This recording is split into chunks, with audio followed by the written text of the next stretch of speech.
So once again, this is Lord Krishna speaking to Arjuna, and Krishna is the Supreme Personality of Godhead. So what he says is conclusive and is beyond any doubt or ambiguity, as he is the supreme and final authority. Every endeavor is covered by some fault, just as fire is covered by smoke. Therefore, one should not give up the work of his nature, O son of Kunti, even if such work is full of fault. Please repeat. Every endeavor is covered by some fault. Every endeavor is covered by some fault. Just as fire is covered by smoke. Just as fire is covered by smoke. Therefore, one should not give up. Therefore, one should not give up the work born of his nature, the work born of his nature, O son of Kunti, even if such work is full of faults. Srila Prabhupada's purport. In conditional life, all work is contaminated by the material modes of nature. Even if one is a Brahmin, he has to perform sacrifices in which animal killing is necessary. Similarly, a Kshatriya, however pious he may be, has to fight enemies. He cannot avoid it. Similarly, a merchant, however pious he may be, must sometimes hide his profit to stay in business, or he may sometimes have to do business on the black market. These things are necessary. One cannot avoid them. Similarly, even though a man is a Sudra serving a bad master, he has to carry out the order of the master, even though it should not be done. So we could translate that to a bad boss at the workplace. Despite these flaws, one should continue to carry out his prescribed duties, for they are born out of his own nature. A very nice example is given herein. Although fire is pure, still there is smoke, yet smoke does not make the fire impure. Even though there is smoke in the fire, fire is still considered to be the purest of all elements. If one prefers to give up the work of a Kshatriya and take up the occupation of a Brahmana, he is not assured that in the occupation of a Brahmin there are no unpleasant duties. One may then conclude that in the material world, no one can be completely free from the contamination of material nature. This example of fire and smoke is very appropriate in this connection. When in wintertime one takes stone from the fire, sometimes smoke disturbs the eyes and other parts of the body, but still one must make use of the fire despite disturbing conditions. Similarly, one should not give up his natural occupation because there are some disturbing elements.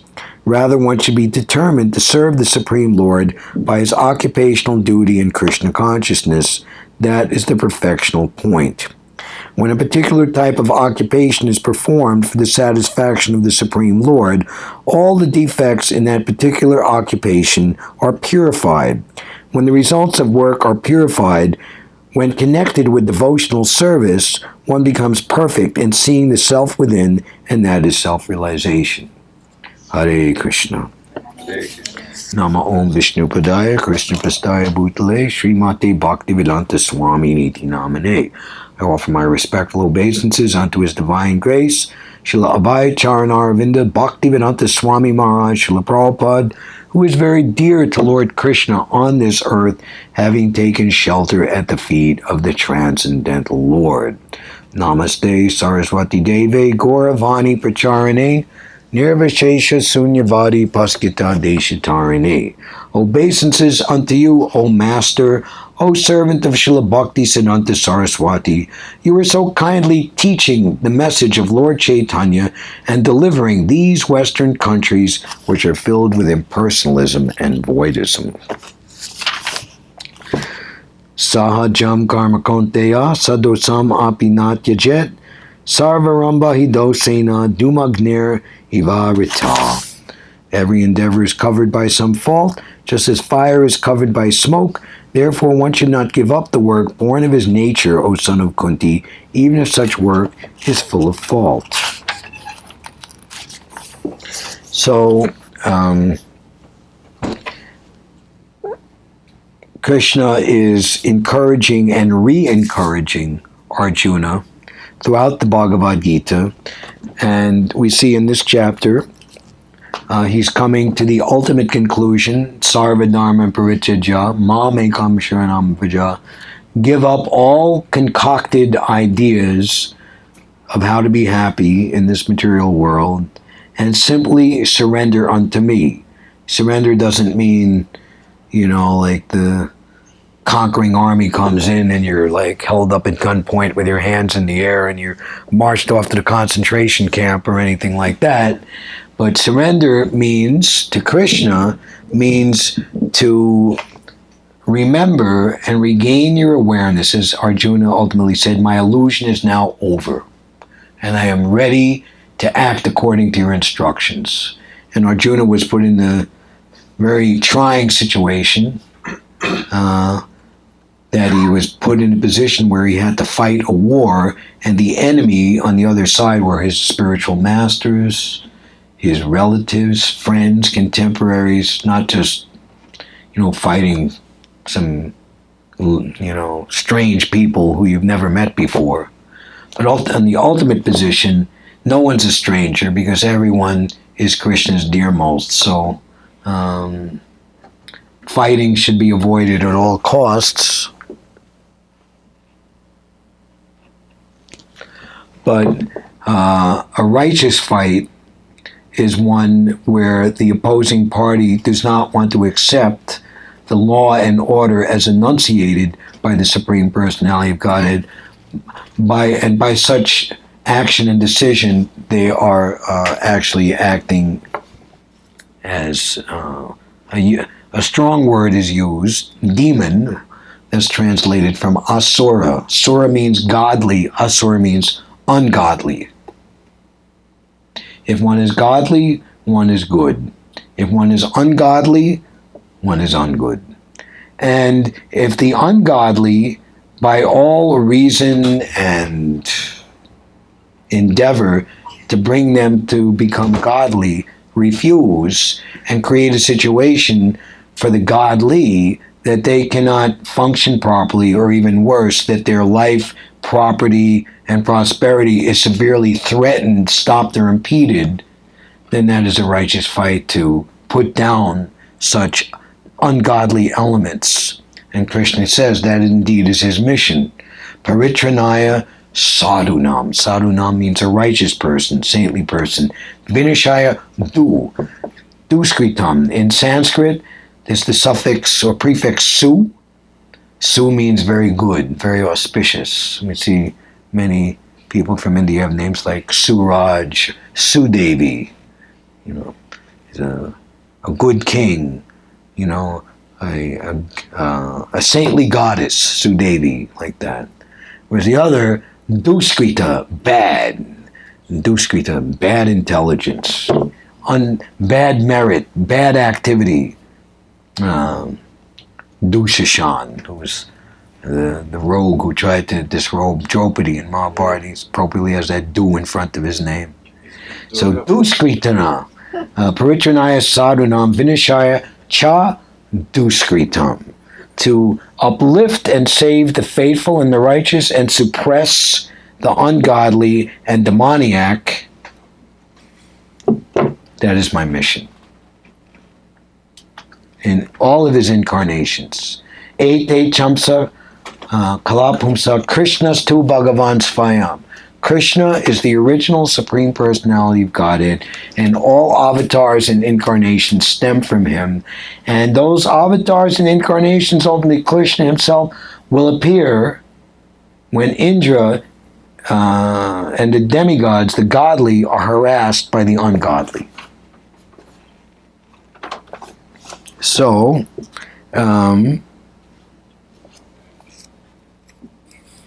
so these instructions to Arjuna are instructions, encouragements to us also simultaneously. When we read and study Bhagavad-gita, we should empathize with Arjuna's plight, because it's sometimes described that the mother-in-law, her son is newly married, and the new daughter-in-law has come to the husband's house. This is in classic Vedic India. Maybe not so much these days. So the mother-in-law wants to instruct the daughter-in-law how things happen in the house. So what she'll do, she'll instruct her own daughter, although the daughter knows very well what the mother wants.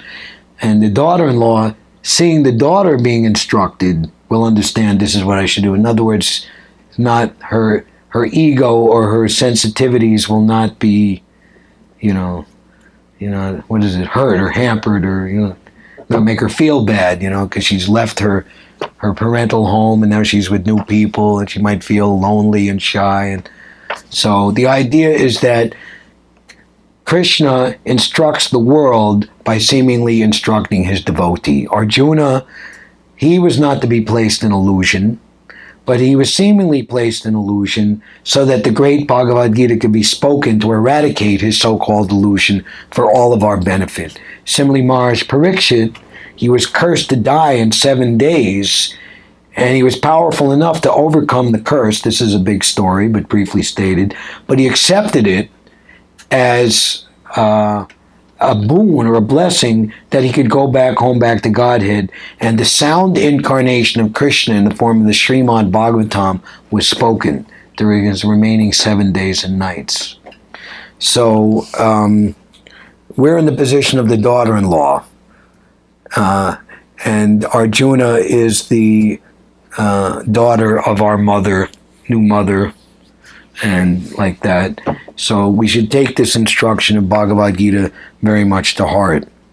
So just a few verses ago, in verse 46, this is after describing the modes of material nature and different types of knowledge, endeavor, determination, based on being influenced by the material modes. And then Krishna goes on to say that everyone is born in a certain classification, the Varnashram system.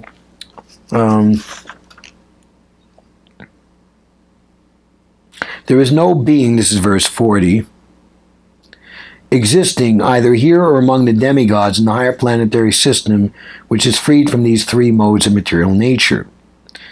And when one engages one's natural propensities based on one's guna and karma, one's psychophysical nature, one's body and mind, in accord with one's placement in the system created and ordained by Krishna for his satisfaction, then one progressively and steadily and assuredly makes progress beyond those modes of nature and comes to the transcendental position. By worship of the Lord, who is the source of all beings and who is all-pervading, a man can attain perfection through performing his own work. And that's after describing the Brahmins, how they should work is through peacefulness, self-control, austerity, purity, cultivating these qualities, tolerance, acting in these ways, honesty, knowledge, wisdom, and religiousness. Heroism, power, determination, resourcefulness, courage in battle, maybe physical battle, but also in a battle of wits or in a battle against, people trying to, pull a fast one or try to, like a lawyer. He's like our Atmanivedana Prabhu is a lawyer, and he's making sure that, the right, that which is right is followed, and the wrong, something that is wrong and is illegal is not allowed to perpetuate itself. Generosity and leadership are the natural qualities of work for the Kshatriyas.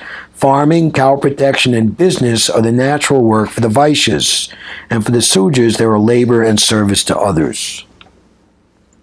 It's interesting to note cow protection, not the opposite. And just aside, that is the main reason for all the disparity and threat of very real violence in human society, because of the wholesale Holocaust. People speak about the Holocaust during World War II, but that was 70 years ago, 74 years ago, it ended.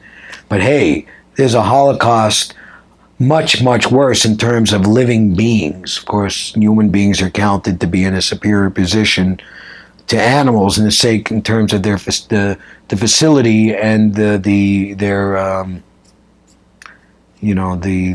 glory of human life as opposed to animals. But in the ultimate scheme of things and how the laws of nature judge, animals are known as praja, the citizens. Everyone is a citizen of the country, not just human beings, but even the animals.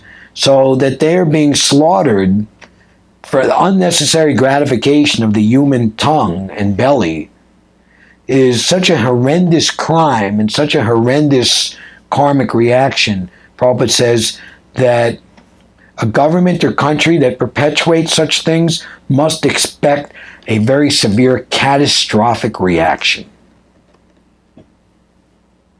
So it is very good that the vegetarian movement and now the vegan movement, which is, in one sense, the vegan movement is nicely motivated that we will not take any products that come from this Holocaust. Okay, vegetarian, I won't eat meat, but we'll eat dairy and this and that. So the Hare Krishna movement is more challenged now to do what Srila Prabhupada wanted to be done during his manifest presence, to set up self-sufficient farm communities or ahimsa, non-violent communities where the cows in particular and all other domestic animals are guaranteed to live their entire life in complete peace and serenity. Animals, especially cows, are very, very alert to understand, the atmosphere of those who are taking care of them. Just like you or me, if we were kept in a concentration camp and all of our energy was to be extracted to work for some stupid labor for the opposing enemy, and then when we're too old to do it, we're sent to be murdered, how would we feel? We'd be in constant anxiety. So similarly, cows are like that also. And when they know that they're going to be loved and taken care of, then the milk that they give is so nutritious, and milk, especially ghee, which comes from the milk of the cow ultimately through a clarification process, is ultimately required and instructed by Krishna to use in all different types of devotional service. This is something that the vegan movement needs to be educated to. But they will be able to accept that instruction and be more sympathetic to what we have to say if we set up more ahimsa farms and we take products from such cows, not from the store. I know several leaders in our movement who they have access to Hare Krishna self-sufficient farm communities in their travels, but they make it a point and set the example that they will not take milk anywhere else except from such farms, such places. So, farming, cow protection, not cow slaughter. So by worship of the Lord, who is the source of all beings and who is all-pervading, a man can attain perfection through performing his own work. And last week's verse and today's verse give encouragement. It is better to engage in one's own occupation, even though one may perform it imperfectly, than to accept another's occupation and perform it perfectly. Duties prescribed according to one's nature are never affected by sinful reactions. This is very nice, where we're not obligated to try to be something that we're not in the name of getting ahead or to, people want to become famous, they want to become big political leaders. But most people aren't qualified for such a post. And actually, their motivations are usually not for the right reason. Actually, a leader must accept 1/6 of the karma of every one of the citizens, be it good or bad. You should know that, these subtle laws of nature. And because pretty much everyone is bad or they're acting impiously, then the reaction that comes to the leader is very, very severe. Similarly, the spiritual master, he takes away the karma of the disciple at the time of initiation from their previous karma. So it's a risk. Will the disciple follow the rules and regulations and remain free from sin? So one should take these things in mind and should undertake or volunteer for such a position only motivated by mercy and compassion and a sincere desire to serve the Lord, in particular for the spiritual master to give facility to sincere candidates to become connected through the bona fide process of disciplic succession, hence perpetuating and continuing the authorized disciplic succession of pure devotees, which is absolutely necessary for the proper upkeep of this world. And ultimately, the leader should live in accord with the instructions of the Shastra, Krishna's instructions, the scriptures, and Brahmins and saintly persons should be pleased by the king's or the president or the leader's administration and action. Otherwise, one should not one should not endeavor for any political post of leadership for any other ulterior motive.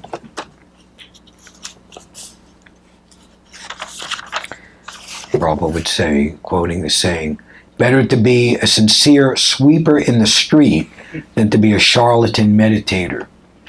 We see that taking advantage of the gullibility and naivety of Western European and American people, especially in the 60s and 70s, many bogus yogis came and made business, selling some trinket or tangential aspect of Vedic culture, but without giving the real thing, exploiting people's tendency to want to fancy themselves spiritual, in a sense, have their cake and eat it too. And actually, Srila Prabhupada, when he met his spiritual master, Srila Bhaktisiddhanta Saraswati, in 1922, had to be dragged by a friend who had seen Srila Bhaktisiddhanta first. I've seen a very, very nice, saintly person. I want you to meet him. We want to hear what is your opinion, because Srila Prabhupada was the leader of his group. Prabhupada was taking a morning walk with many disciples around him, and I think they passed by a tributary statue of Mahatma Gandhi. I read this in Shruta Kirti's book. It said, I would always see Mahatma Gandhi surrounded by so many admirers and fans, and I thought, I want that too. And now I have it. Of course, for the right reason.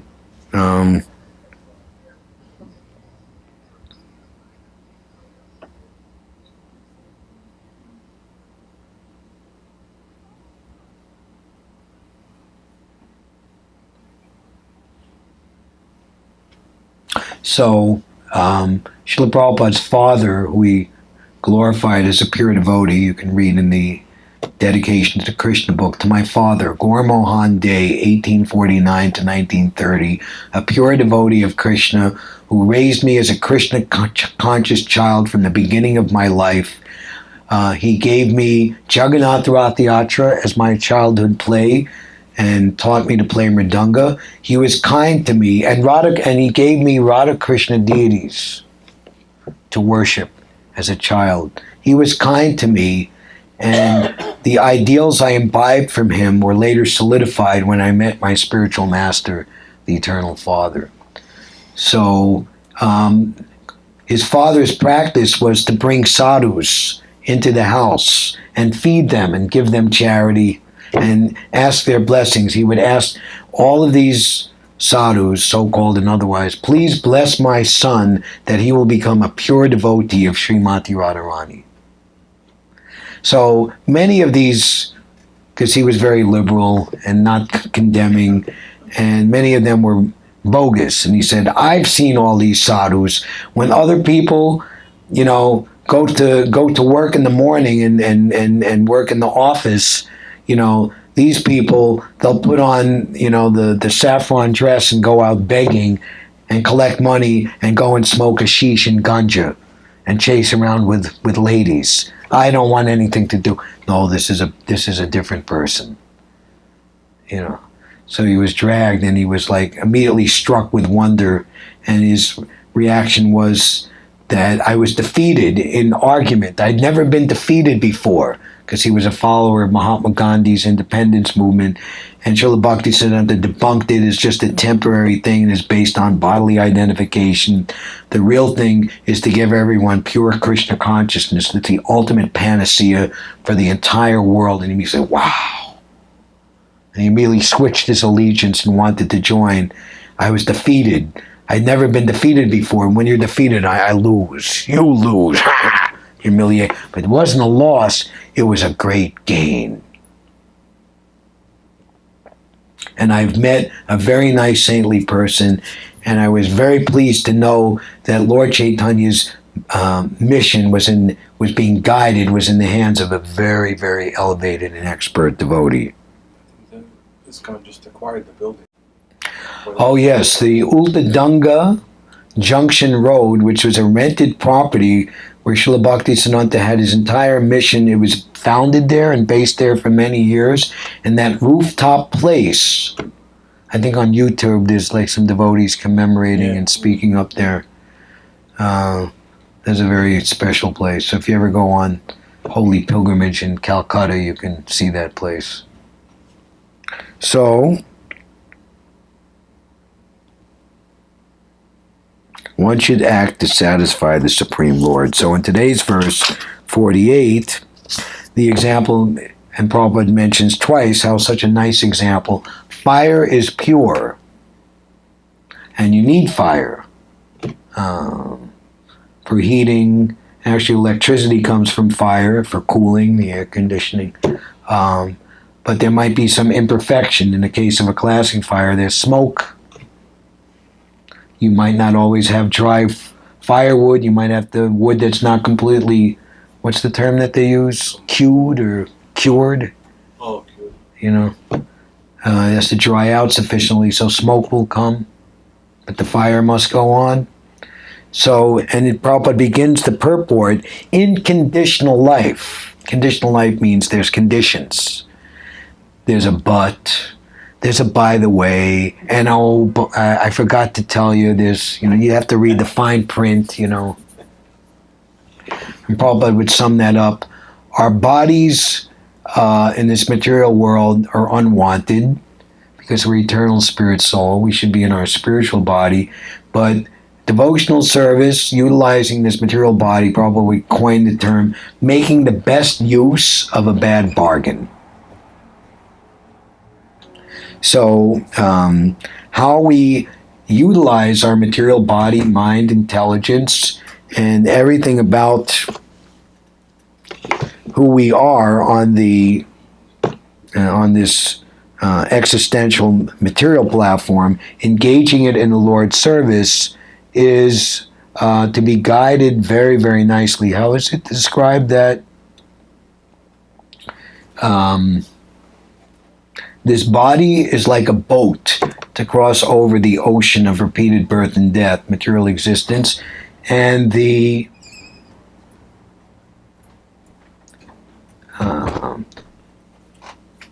mast, or the what do you call it when you hoist up the mast and the wind blows on the like in those old ships, sails, right? Yeah. And the instructions of the spiritual master are the sturdy mast and sails, and the favorable winds that blow the sail and makes the boat or the body move to its ultimate destination is the mercy and instructions of Krishna. So one should utilize all these assets very nicely. And in this age, for everyone, no matter who they are, how they're situated, the main method is hearing and chanting the holy name, fame, form, qualities, instructions, pastimes of Krishna. And Lord Chaitanya approved this method. No matter who one is, where one is situated, stay in your position. Don't try to do anything artificial, but hear and chant the glories of the Lord, And by that hearing and chanting process, in this age of Kali, he will uncover your original spiritual nature and identity and be able to go back home, back to Godhead. And of all types of hearing and chanting, Harinam Sankirtan, the congregational chanting, particularly of the Hare Krishna Maha Mantra, is most recommended. And especially when done in such a way that those without information of Krishna consciousness are able to come in contact with pure devotees. That means people chanting with proper motivation the Hare Krishna Maha Mantra. They will be purified, and if they're not too covered over and contaminated by the reactions of bad karma, they will be spontaneously attracted and also feel, you see people say, I'm feeling it, man. I feel the good vibrations. I feel something beautiful. I love the energy. Then they will also participate and feel relish or ruchi in chanting the holy names of Krishna along with Krishna's pure devotees. What is it? The holy name of, this is the 7th verse of Nectar of Instruction. The holy name of Krishna is transcendently sweet, like sugar candy.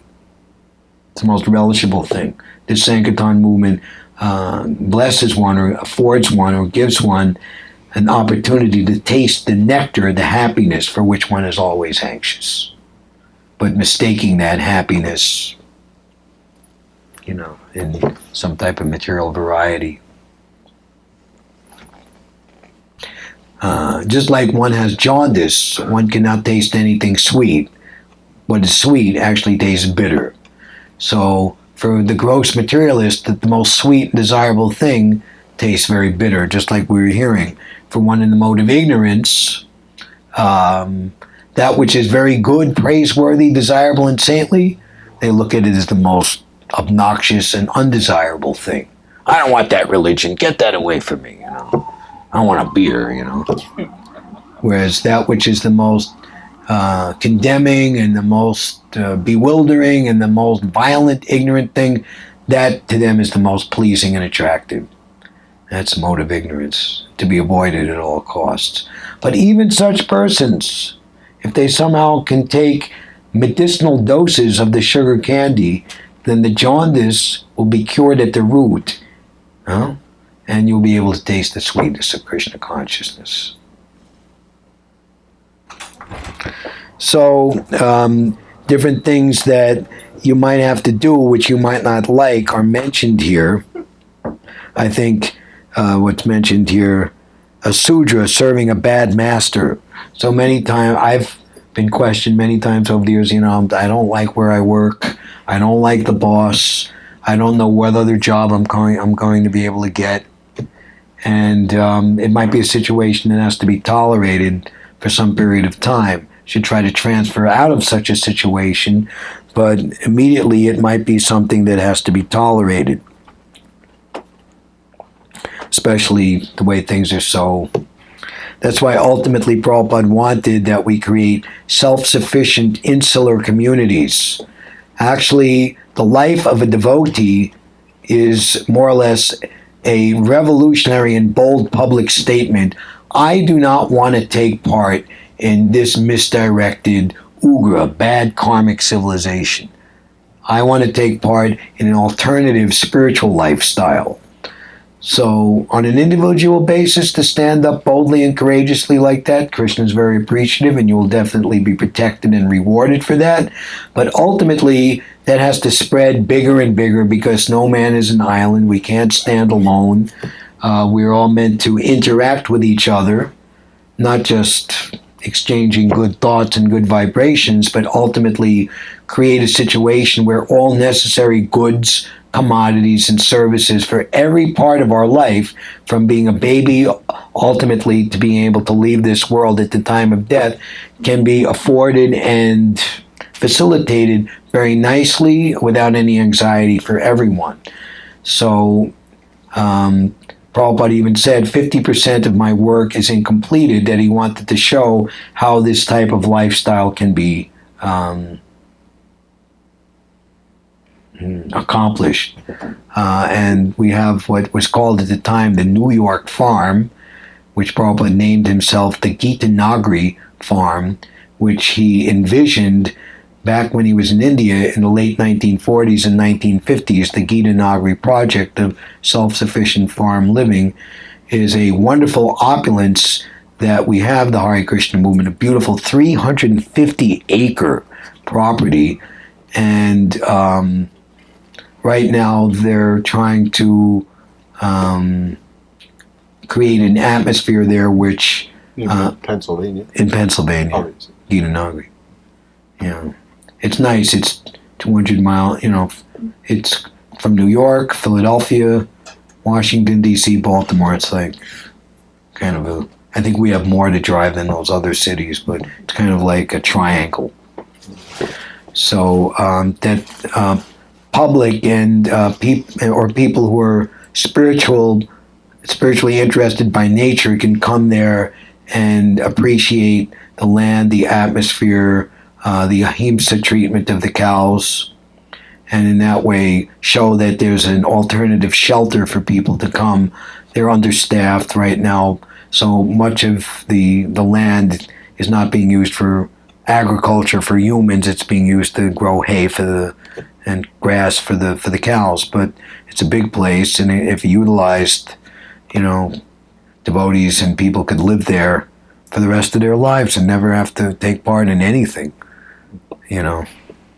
So, and also this oil-based civilization will come to an end very soon, if not today, tomorrow, but not too many years or decades longer.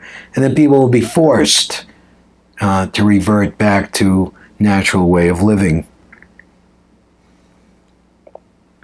One should be determined to serve the Lord by his occupational duty in Krishna consciousness. That is the perfectional point. When a particular type of occupation is performed for the satisfaction of the Supreme Lord, all the defects in that particular occupation are purified. One devotee was being, their parents were like, why are you working? Why, you should get a job and have a real life. And, what is this Hare Krishna? And the devotee's response to his parents were, Mom, I'm working for God. God will never go out of business. I'll never be unemployed. Parents accepted that and let him go. And he's a devotee 49 years later. So... When the results of work are purified, so when you work for God, then the fringe benefits and the perks, and what is it when you like the union, you have to have all the benefits, right? Healthcare and retirement benefits and et cetera, So Krishna, the way he's going to take care of you is unlimitedly much more better than the way even a union will take care of you.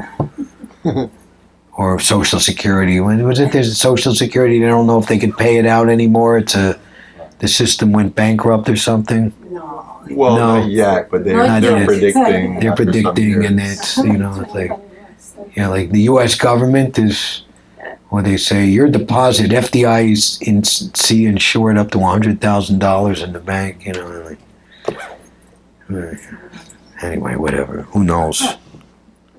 When the results of work are purified, when connected with devotional service, one becomes perfect in seeing the self within, and that is self-realization. So I wanted to save a little time to describe what happened in our anniversary yesterday, the incorporation of ISKCON. Pens were scratched on the floor right in this very room 53 years and one day ago today. And we'd like to maybe look a little bit at the Lilamrita, but it's right now, what time is it now? It's 7:06. So any questions on what we discussed so far before we branch or venture off into that different subject matter?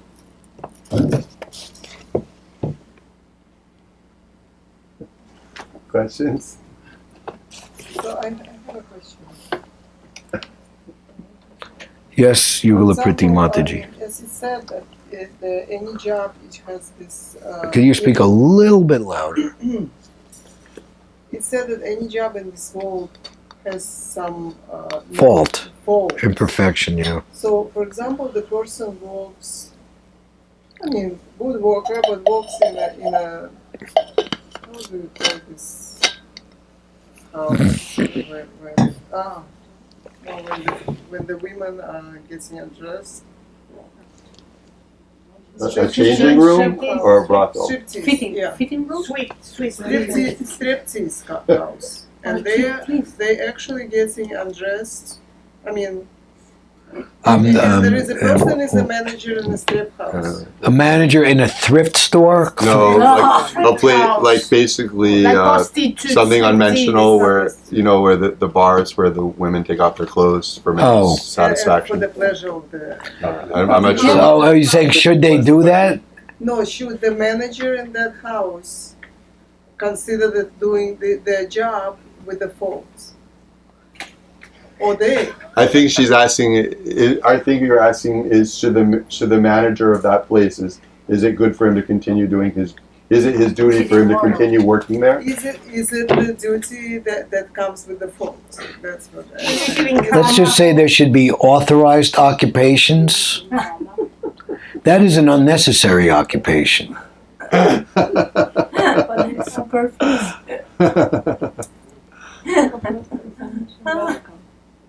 I mean, this is a side issue to be did.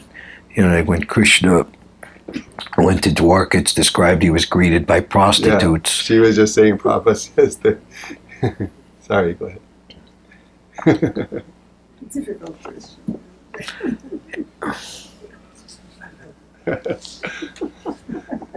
Sorry. How about another example? That I don't think another example. One cannot really offer that. Someone who manages drug deals. How about that? That's a little more easier to answer, probably, right? Maybe. How about that one? You can answer that one. If I run lots of drug deals, should I continue? Is that my duty to continue? How about that? You can handle that. No, you should stop doing that. That's one of the. Actually, we have 4 regulative principles. No, So the brothel and whatever that's knocked out with no illicit sex. For brahmachari. Huh? All the good questions for the brahmachari. Brahmachari, grihasta, whatever. I mean, it's just common sense, Is it a person's duty? Because the person could do. Person's duty is to please Krishna. He should get a better job that doesn't harm other people. The poor women are put into like a deplorable situation and are being exploited, and it's horrible, nasty. Same with like butchers and all those kind of professions, all that. These are not professions. This is not what's being described here. Like when the merchant says, "For you, I make no profit," should be taken as a simple lie. These are little things. These are big, ghastly, gargantuan, horrible things.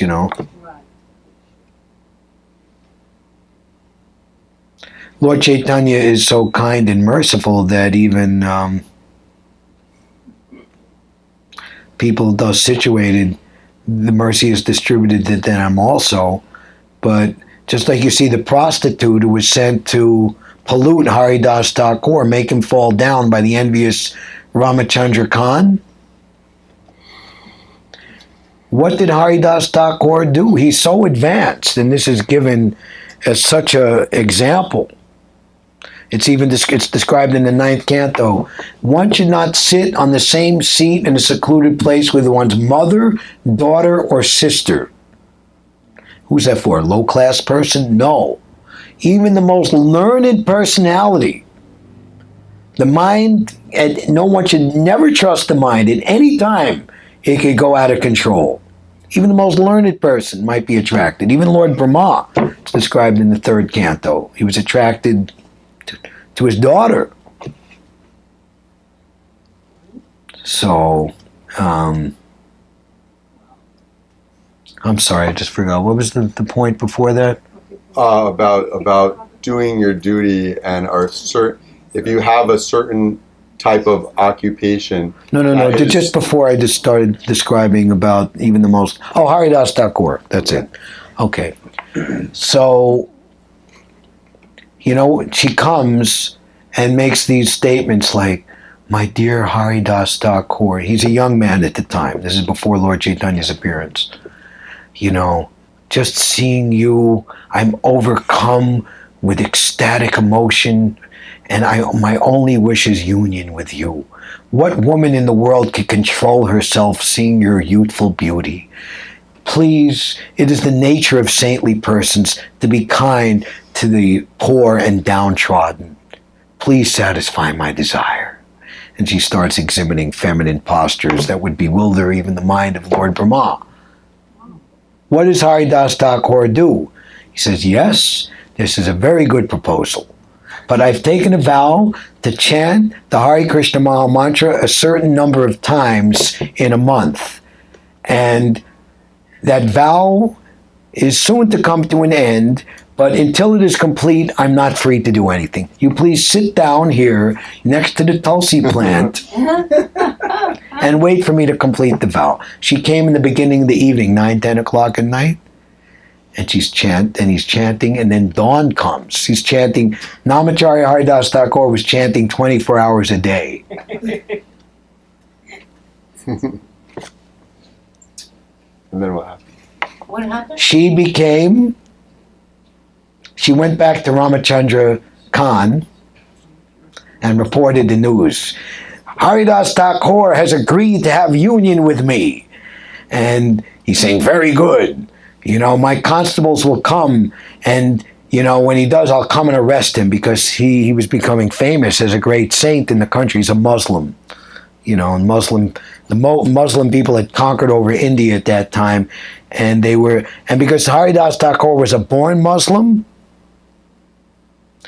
they took it as a great heresy. They tried to beat him to death in 22 marketplaces. That's another story. We should be very careful of what's put out to us as being like saintly. Like there was this Francis Xavier of Catholicism. He ordered the Goa Inquisition in India, forced conversion to Christianity. If a woman wouldn't convert, this is documented, a pregnant woman, they would force open her eyelids. They couldn't close, or like cut out her eyelids, and then kill her baby right in front of her.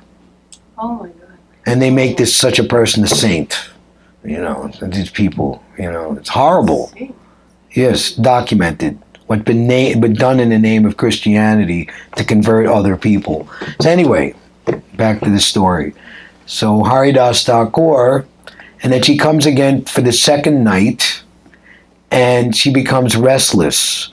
And Haridas Thakur says, I'm very sorry. I've taken this vow. How can I give it up? She comes back on the third night, and her heart is completely changed. And she bows, and she falls down on the ground, begging for forgiveness, saying that she was sent by this Ramachandra Khan, and she realized the extent of her sinful life, being a prostitute, you know, and everything that entailed. Please deliver me from my sinful life. And Haridas Thakur said, I knew of the conspiracy of this Ramachandra Khan from the beginning. He is nothing but a ridiculous, obstinate, atheistic fool. I would have left at once, but I stayed here to deliver you. And he instructed her. Now, then Haridas Thakur left that place. He instructed her, shave your head, give all your possessions to the Brahmins, and sit down here and chant the Hare Krishna Maha Mantra in front of the Tulsi plant. And she became a celebrated Vaishnavi, very saintly, and people were struck with wonder about the potency of Haridas Thakur. That he can, you know, what to speak of being allured by the illusory energy. He converted the perpetuator of illusion into pure devotional service. Amazing.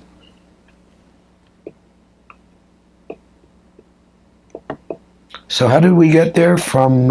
Yes, if there are any questions. And I got the story of the manager of It's good to be a pimp. So you're No. the 15th question. Actually, the root cause of why this is so sinful because Krishna is the only enjoyer. Ah, And understanding how Krishna enjoys the pure Adi conjugal ras with his topmost devotees in the spiritual world is the perfection of spiritual life. So what was just discussed and mentioned here is the abominable perverted reflection to the extreme lowest point. It can only perpetuate continuous hellish condition for those who participate in. Any other questions? Maybe have a more lighter and cheerful subject matter. I have a question. You were speaking about Christianity, how cool some of them were. But don't we also have good Christians? Certainly, of course. Yes. The history in all religions is that those with demoniac intention will exploit and take advantage of the religion and introduce things which are not at all in accord or concord with the original founding or founder or the actual saint or avatar who brought forth the movement, like Lord Chaitanya. Many Apasampradayas or deviant so-called Vaishnav groups exploited various parts of what Lord Chaitanya gave and took advantage of persons' naivety and gullibility and created something which was not at all what Lord Chaitanya gave. So if it can happen to Krishna's movement, what to speak of other movements? So we should always strive to understand what is the pure essence of the teaching. And gold is gold, whether it's Christian gold, Jewish gold, Krishna gold. That gold is love of Godhead, pure relationship. I am the servant of Krishna, and my happiness is in being complete harmony with Krishna's wishes. Even to the extent Lord Chaitanya teaches, if Krishna wishes to give me unhappiness, then that unhappiness is my greatest happiness. So devotees are very tolerant and kind in the face of all adversity in the material world. It's described in relation to Lord Shiva drinking the ocean of poison to save all the living entities in the universe. He's so powerful that he can take an ocean of poison. He said, it is said that saintly persons almost always accept voluntary suffering for the sake of saving the fallen conditioned souls. Such activity constitutes the highest method of worship of the Supreme Personality of Godhead who lives in everyone's heart. So being a saintly person is not a cheap affair. We should understand actually what is the standard and be able to judge accordingly. How's that? Yes? Okay. You can say so many things about this. I just mentioned this particular personality because I just heard about this in a lecture. In India, what the Muslims did and Christian missionaries did, and the British, reprehensible. It's absolutely. We were speaking earlier of the Holocaust during World War II, but there have been so many things equal and even greater in atrociousness than that. This Inquisition, which lasted over hundreds and hundreds of years in medieval Europe and spread throughout the world, which was perpetuated by the so-called authorized Catholic Church in the name of Jesus Christ. Certainly Jesus Christ wouldn't authorize such things whatsoever. Jesus Christ himself, lived in India, went back to India, had so much respect for the Vedic culture. There's documentation that he was participating in Jagannath Rath Yatra. And if you look at the principles that he taught, it's the same as pure Vaishnavism. Gold is gold. All right, so let's leave a little time to glorify Srila Prabhupada's creation of ISKCON. We shall call our society ISKCON, Prabhupada had laughed playfully when he first coined the acronym. He had initiated the legal work of incorporation that spring while still living on the Bowery. But even before its legal beginning, he had been talking about his International Society for Krishna Consciousness, and so it had appeared in letters to India and in the Village Voice newspaper. A friend had suggested the title that would sound more familiar to Westerners, International Society for God Consciousness. But Prabhupada had insisted Krishna consciousness. God was a vague term, whereas Krishna was exact and scientific. God consciousness was spiritually weaker, less personal, and if Westerners didn't know that Krishna was God, then the International Society for Krishna Consciousness would tell them by spreading his glories in every town and village. So love of Godhead is perfected in Krishna Sambandha, relationship with God in his Swayamrup Bhagavan form of Krishna. Most facility is there. Krishna consciousness, that's why Prabhupada insisted, Krishna consciousness. Krishna consciousness was from Prabhupada's own rendering of a phrase from Srila Rupa Goswami's Padyavali, collection of prayers, written in the 16th century, Krishna Bhakti Rasa Bhavita, to be absorbed in the mellow taste of executing devotional service to Krishna. The nectarian ocean of devotion to Krishna. Bhakti Rasamrita Sindhu. But to register ISKCON legally as a non-profit tax-exempt religion required money and a lawyer. If Atmanivedana was here 53 years ago, he would have been the lawyer to do it. Paul Jurgens had already gained some experience in forming religious, political, and social welfare groups, and when he had met Prabhupada on the Bowery, he had agreed to help. He had contacted his lawyer, Stephen Goldsmith. I think he came some while ago, and I maybe took part in the 50th anniversary, and he was like all jolly and happy, and yeah. At the time, Stephen Goldsmith, a young Jewish lawyer, with a wife and 2 children, had an office on Park Avenue and was interested in spiritual movements.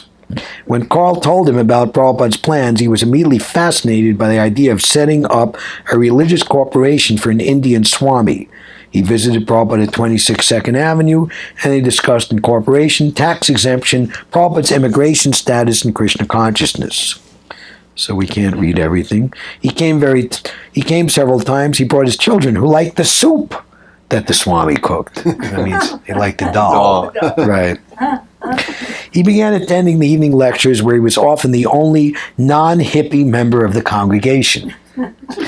One evening, having completed all the legal groundwork and being ready to complete the procedures for incorporation, Mr. Goldsmith came to Prabhupada's lecture and kirtan to get signatures from the trustees for the new society.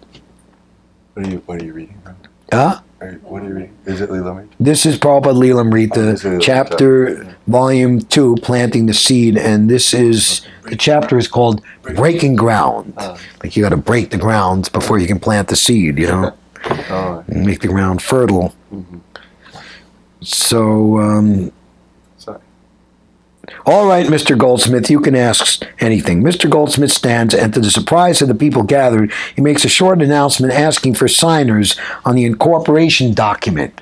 So who's ever in the room, like I'm going to sign a legal document, and I'm going to be a trustee and the vice president and the treasurer. I'm going to, what am I getting myself into? They're present here. You can take the addresses now.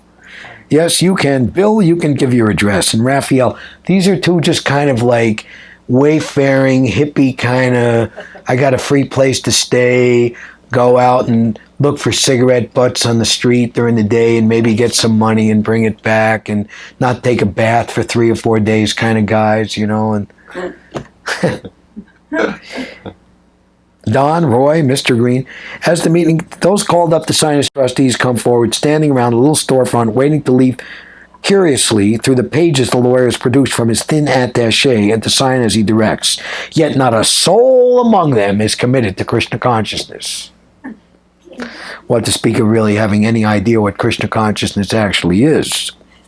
He meets his quota of signers, a handful of sympathizers with enough reverence toward the Swami to want to help him. The first trustees will hold office for a year until the first annual meeting of these laws of New York State Religious Corporation are still the same.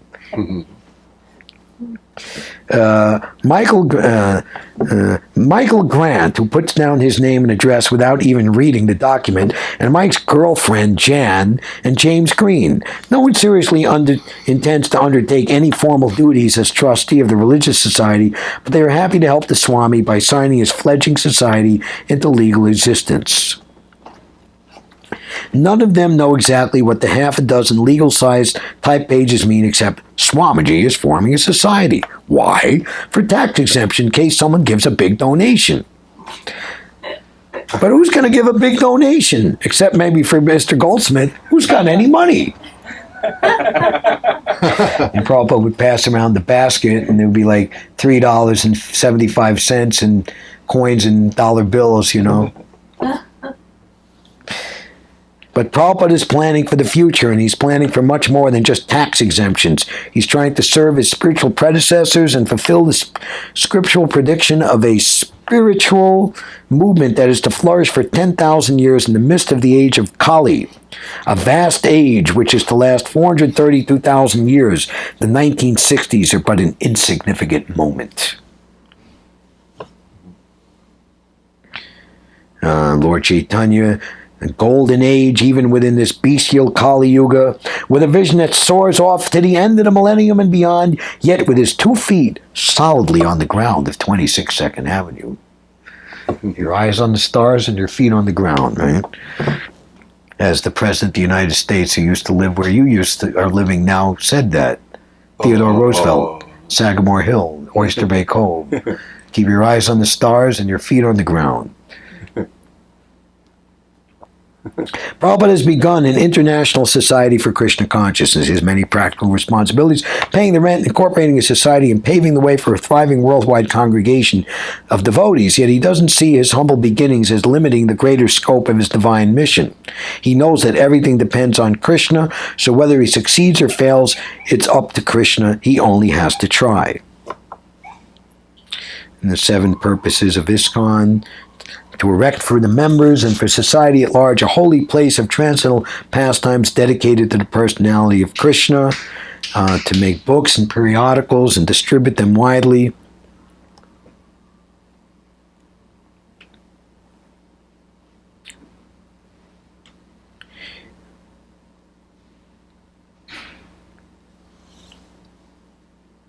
Certainly none of the signers saw any immediate shape to the Swami's dream, yet these 7 purposes were not simply theistic rhetoric invented to convince a few New York State government officials. Like if you're going to incorporate a new religion, things have to be worded very, very exactly, and you have to go down to 60 Center Street and go through security and go downstairs under the rotunda where you see the pilgrims and, other patriotic things from New Amsterdam, and then he's going to scrutinize the paper, and if it's worded in any way incorrectly, he won't accept it, and if he does, all right, give me $100. You want a copy? Pay $10 more, and you get your religious incorporation. So it was not just saying a bunch of words to impress some New York State government officials. Prabhupada meant to enact every item of the charter. Of course, he was now working in extremely limited circumstances. The principal place of worship of the International was located at 26 Second Avenue in the city, county, and state of New York, was the sole headquarters of ISKCON.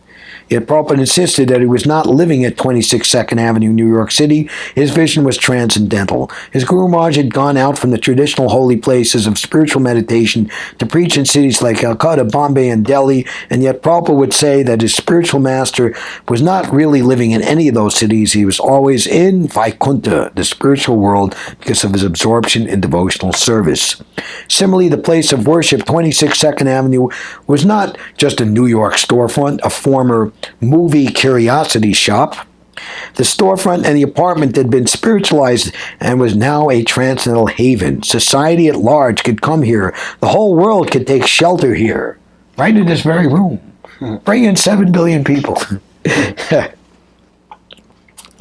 Plain, could come here. The whole world could take shelter here regardless of race or religion. Plain, small, and impoverished as it was, Prabhupada regarded the storefront as a holy place of transcendental pastimes dedicated to the personality of Krishna. It was a world headquarters, a publishing house, a sacred place of pilgrimage, and a center from which an army of devotees could issue forth and chant the holy names of Krishna in all the streets of the world.